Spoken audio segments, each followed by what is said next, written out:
And welcome back, everyone. This time, I want to talk about my top 5 fixes for Black Desert Online. This is a great MMO right now that really has that worldly feel. But as with any MMO, and especially during those launching periods, there are going to be many issues and many mechanics that just don't feel the way they should.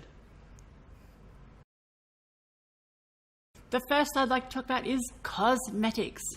Black Desert needs more cosmetics. And no, I'm not just talking about the cash shop stuff either. At the moment, there just seems like there is something intrinsically missing from character development within Black Desert Online. I'm not even talking about the types of people who care about looking powerful as you progress. You know, more horns, more spikes, all that kind of stuff. Something that opens up the game to having more options available. This area holds an important part for me in terms of my interest in MMOs too. I often plan my long-term play around being able to obtain certain items, certain cosmetics, a new outfit or a hat, stuff like that.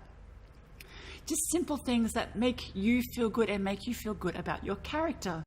That helps you direct your play to something that you often look back with fondness. The dungeon you went through, the highest level mob, the great enemy you tackled with a guild to beat down that gave you this really awesome outfit.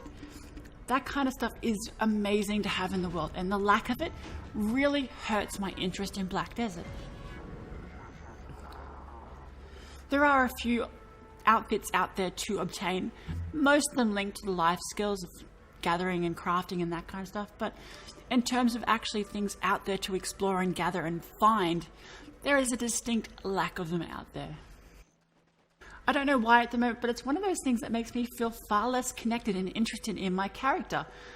Usually once I've reached a certain end game point, I feel closer to my character and more involved in their progression. Even a little understanding of what personality quirks I've attributed to them. But lately, I just don't feel that at all with my main Tamer character. She's more just a tool I'm using to get stronger. Another tool in my increasing alt collection. It's just not something I'm really personally interested in. And I think that comes down to being able to customize your character, being able to outfit them and really develop them in ways that don't come across as just pure power. There are other items too I think they're really missing out on in the customization aspect. I don't think pets should be entirely in the cash shop, and this is a fantasy world, a fantastic world. There are so many more enemies and mobs and little creatures running around that would make great additions to your arsenal of pets. Maybe if you wanted to be an arsehole, keep the main breedable pets to your cash shop, fine.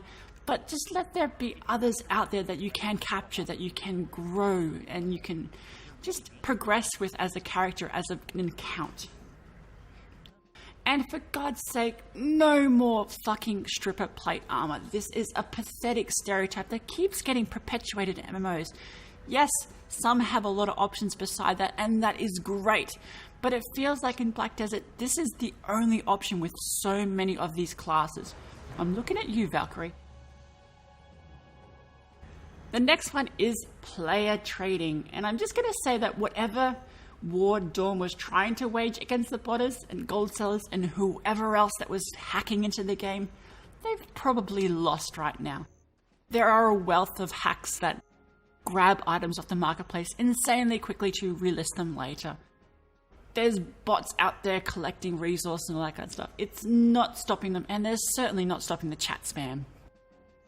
The problem with a lot of these restrictions, while they might stop some of it, is that the way it's implemented has mostly been getting in the way of players' quality of life and really just aspects of this game being a sandbox. Having restrictions on chat being based on energy sounded good in the beginning, limit trolls and spam and all that kind of stuff. But after you get more than 100 energy plus a collection of alts, it's really not something that is limiting at all. Grab a bed to sleep in and you can pretty much chat however much you want. Add this to the fact that there doesn't seem to be any GMs actually monitoring chat, and it just seems like a quick way to maybe fix an issue that is much larger than they take credit for. It just seems like a lot of these Asian imports just aren't learning when it comes to these Western issues, especially when coming from Korea with their KSIDs. There, it mightn't be a huge issue, but once you get to the West, it becomes a real and really quite damaging issue that they need to look for in far less simplistic ways than they are now. And they need to battle it in more personal ways that stop limiting and restricting players' abilities. The other major restriction I kind of hate right now is that there is no player trading. This, of course, was implemented so they could cut down on gold selling and transfers and all that kind of stuff that goes with it. That does have a strong effect on games. But it seems like a lot of this stuff is still happening anyway. The problem with the ways they've implemented this, though, is the game seems to be a more group and guild orientated game, especially the further on you get through it. You're constantly grinding with friends, battling with guild versus guild wars, and just generally crafting together. Unfortunately, without these player trading elements and guild trading, it ends up being a far more independent experience, and that really hurts Black Desert, I think. This should be a group play thing, or at least something that benefits from sharing and caring with those around you. This is like Sandbox 101, let your friends and guildies work together, but unfortunately, it's absent except for food transfers. We should be picking up and specializing in skills as a group, growing up a guild's armor with giving them material so they can in turn help everyone else. Cooks and alchemists specializing in certain nodes as well, and just trading together to create a stronger group and community feel. I would even say just having a guild trading kind of system would be a good middle ground. It lets people build support and be helped by these growing communities. It helps newbies immensely in order to catch up. But then it would be easier to track down the guilds and players that might be involved in this illegal trading as well. Now it's the economy, and the system they have right now is complete unequivocal garbage that limits both the usefulness and the rewards from crafting. The marketplace has certain set minimum and maximum prices for item, and there seems to be an algorithm around that based on how and what players are listing, and then charging these set prices to accommodate it.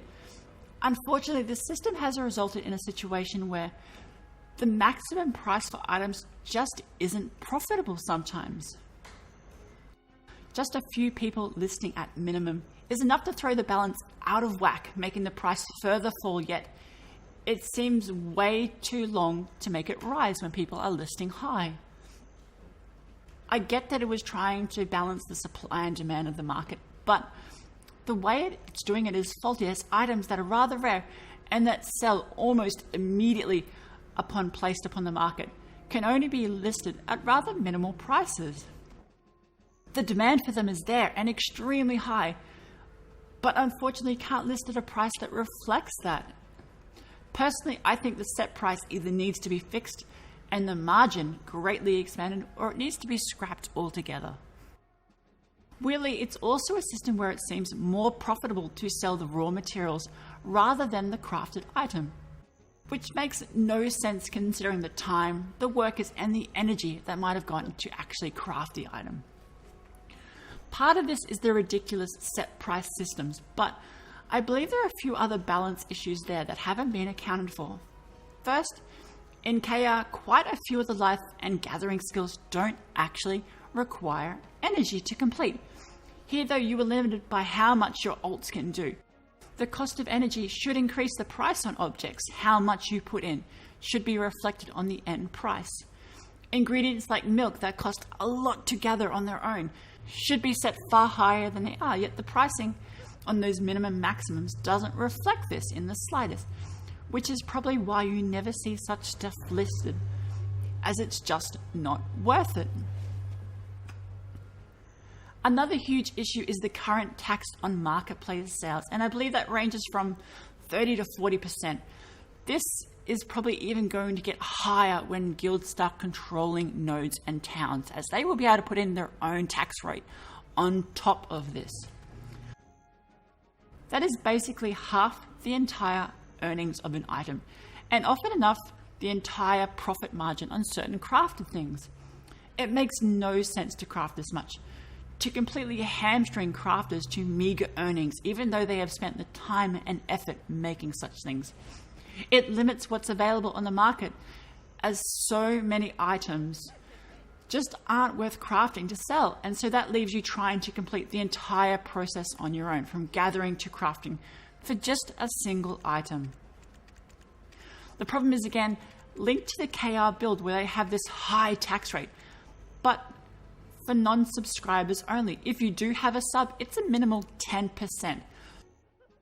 That is what the baseline should be here, and it would make it more rewarding to craft and list items, and we would see an increasing supply on the market, and maybe this would actually help the economy to grow.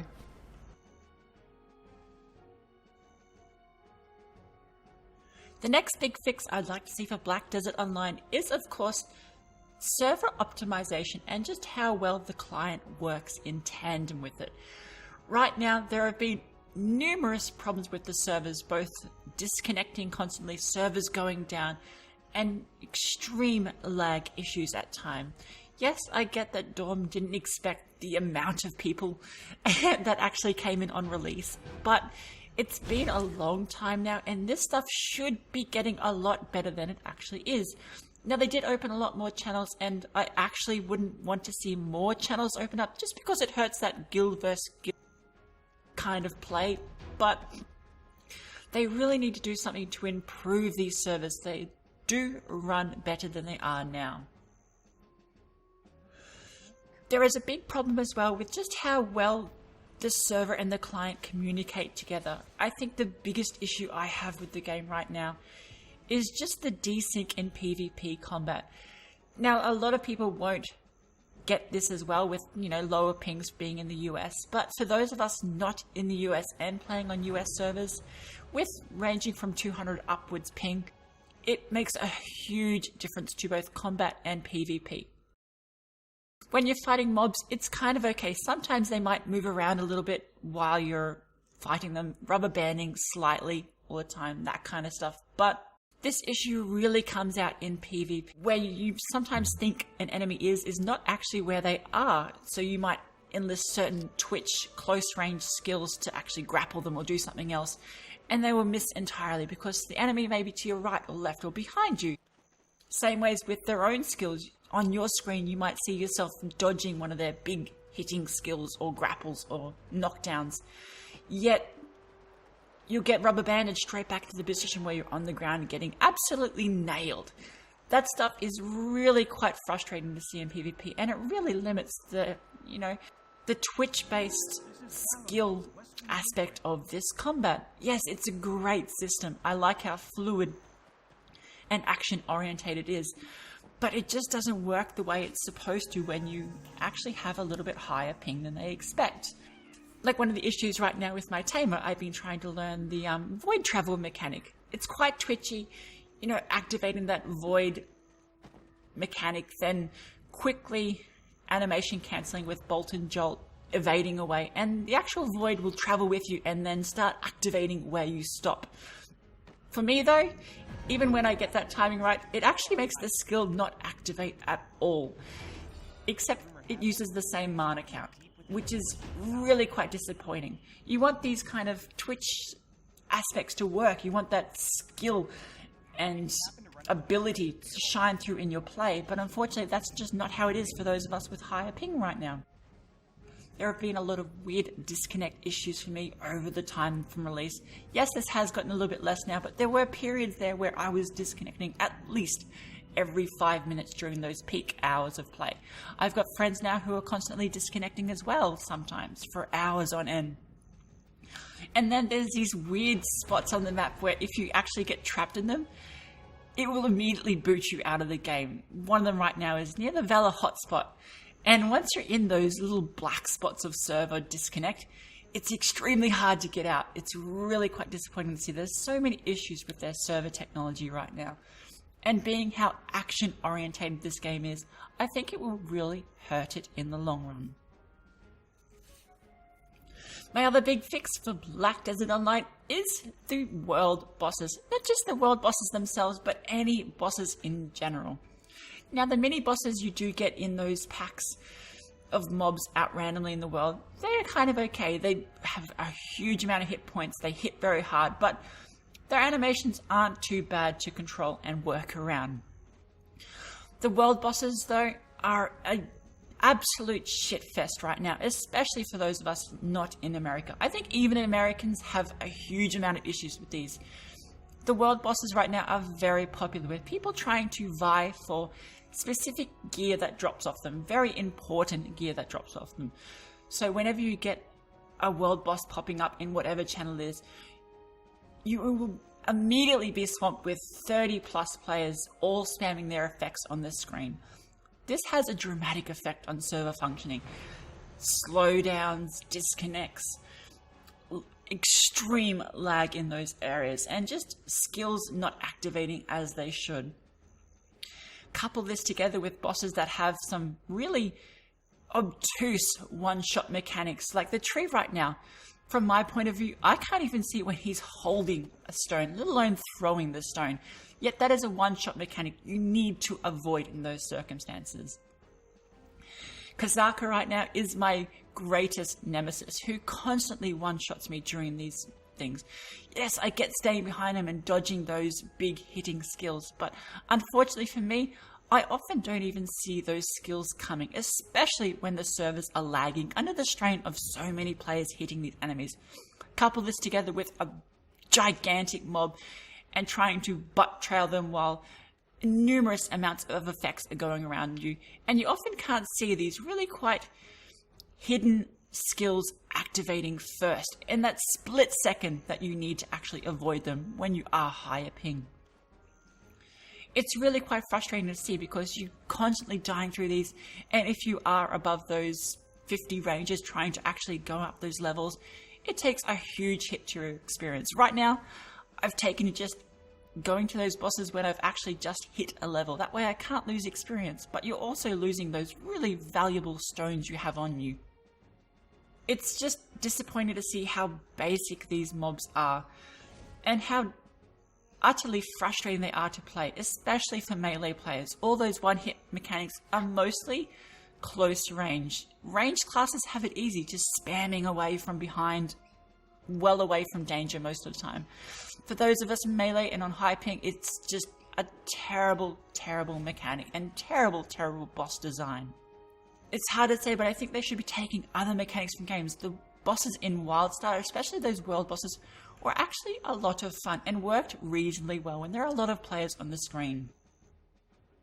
Guild Wars 2 had some great bosses as well.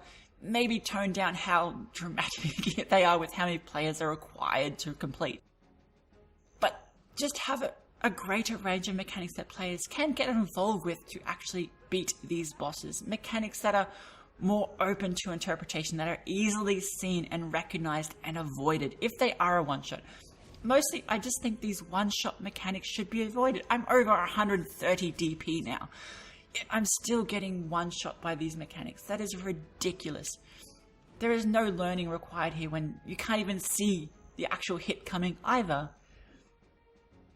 The guild bosses themselves, while a little bit more interesting, I guess, especially that Kavad, the mechanics are very basic as well. I think they share most of them with the Cyclops anyway, so you do know what's coming. I like that design where you can recognize actual animations from other mobs, so you know what you're looking for in these mobs. But once again, there's some really quite obtuse mechanics here where that they lead to a one-shot. An animation where the lava erupts around you that will result in immediately death. But it shares its animation with quite a few other skills, especially that lifting up, waiting for its stage. You have to be pretty quick to notice the little slight difference afterwards before you're able to, avoid that.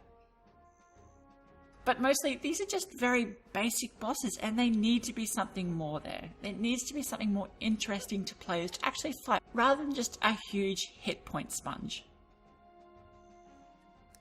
And of course, the last big fix for Black Desert Online is the atrocious cash shop. Now, I just talked about customization as my first point, but this goes a lot deeper than that. There is so many problems with this cash shop as it is right now, with both overcharging and just penny pinching for really quite inane things. Right now, just a minimum amount of inventory slots will cost you $10, and that's only per character. You've got other mechanics as well that you have to deal with, like your weight and all that, how many warehouse spots you have that you have to pay for, and so many more quality of life aspects to this game that are locked behind the cash shop at really outrageous prices for such a minimal improvement. I've ranted against the pet system before about how you are buying a pet, but to upgrade it, you actually need to kill both of them. That is stupid. You shouldn't have to just throw away cash to maybe get a better tier pet. That is dumb. That is stupid. It should maybe act like, the horse breeding system. Breed them together. You still keep your old pets, but you get a newer, maybe higher tier one out of it at the end. And then talking about horses too, there are so many mechanics to these horses, yet so much of it is locked behind the cash shop. Deleting skills you don't want, changing them to something better, breeding resets, all that kind of stuff is locked behind a paywall. And that is really disappointing to see, considering how important this aspect of play can be and how much it is and can be a focus of someone's gameplay. Skills can only be reset if you actually buy a cash shop item. There is nothing in game in case you make a bad decision. That's pathetic. Like, some of these things you want to play around with. You want to work your character to see what's best for you. But right now, if you're actually interested in a class, you would have to read up for an hour or so beforehand to see maybe what is better. And then even that might not even work for you. Skill customization is a very personal thing, and have all to be locked behind the cash shop is just inane and dumb. There's quite a few other things as well, from just the really ridiculous type of stab boosts on these outfits. Yes, it's ridiculously minimal, but it really doesn't need to be there. Luck on your underwear, yeah, it's stupid, but in-game, a 1 or 2 extra luck can make a difference between finding that witch's earring in that first hour of grinding. Or other little silly stones that might pop up more often because you have it, and these are worth more, and they're very important to character builds. The ghillie suit itself is the most ridiculous outfit there, of course, and the most game-breaking to me. Often enough through the world, you can't really notice who it might actually be flagged up against you, who is PvP flagged, and that's an issue in an open PvP environment. You want to know who is going to attack you, who is available to attack you, so you can make precautions or actually fight them properly as well on your own terms. There is issues as well with being able to see people's names. Like, sometimes you might want to know the name of someone that has attacked you, so your guild can declare against them, or just so you can know to avoid them in the future or attack them in the future.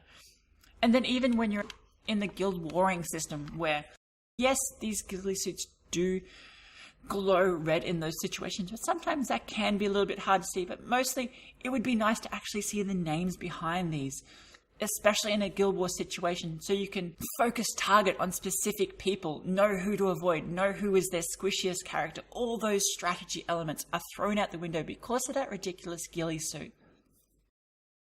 It speaks to me like this is Arcade all over again, where they're adding items that break the game in really quite profound ways, yet do not care about it. This is why I'm worried about the future of this cash shop and what they are going to put in it later. This shows just a disregard for the game and a disregard for the players in general. Overall, it's just a system that overcharges for basic quality of life mechanics. Mechanics that really should have been part of the game instead of just ripped out and chucked in the cash shop. They're hurting the game by doing these things. They're hurting mechanics and gameplay elements by adding these features to their cash shop. Yes, I get that these companies need to make money. And yes, $30 for a buy-to-play MMO isn't that much to me.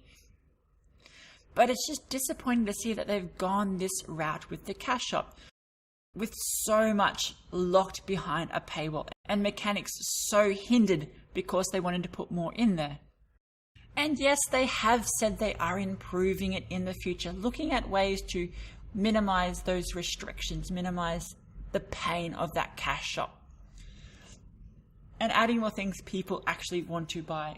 I get that. But right now, with the focus and design, as well as past changes like a 10% discount on ridiculous prices, it's just something I'm concerned about as to how it will affect the game in the future. Thanks everyone. Those are my top 5 fixes for Black Desert Online. Hope you enjoyed it, and if you have any more, put them in the comments below. Thanks everybody.